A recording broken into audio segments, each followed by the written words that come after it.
We're joined now by Dr. Helen Yaffe from the London School of Economics. She's performed extensive research on Latin American politics and economic history as well. Also, the book, I should say, you're the author of a book called The History of Economics, focusing on Che Guevara's work.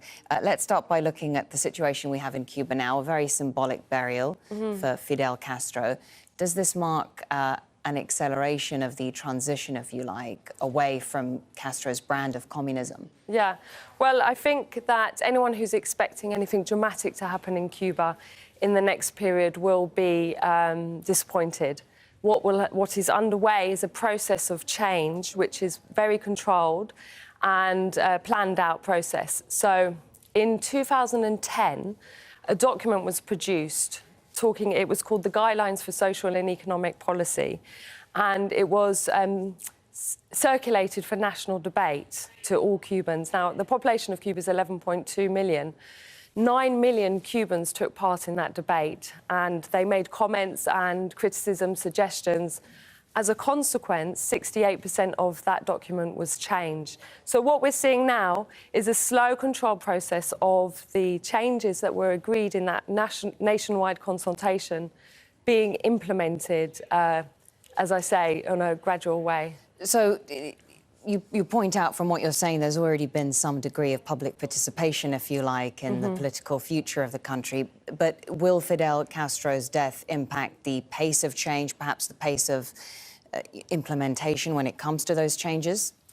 It's difficult to say. I mean, remember that Fidel stood back from his leadership role 10 years ago.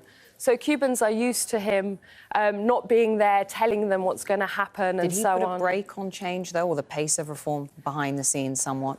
Well, it's clear that Fidel Castro was, committed to a socialist planned economy.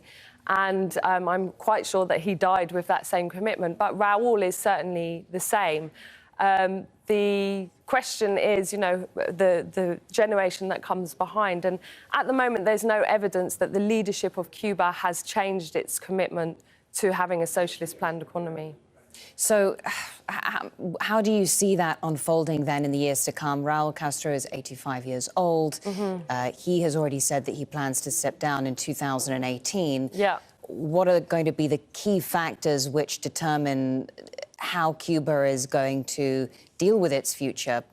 So Cuba, they have elected a first vice president of the Council of State, and Miguel Diaz-Canel, his name is. He's actually 56 years old.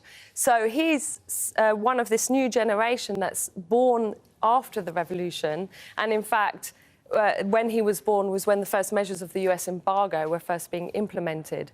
So, I think anyone who watched the ceremony yesterday in Santiago de Cuba would have seen that those who stood up, who spoke to hundreds of thousands that were present, were young people, they were women, they were representatives of different sectors of society. I think one of the problems has been that outside of Cuba, Fidel Castro and then Raul has been synonymous with the revolution, while as Cubans themselves are well aware of all the different leaders they have in different sectors of society and the economy. Well, thank you very much, Dr. Helen Yaffe. Thank you.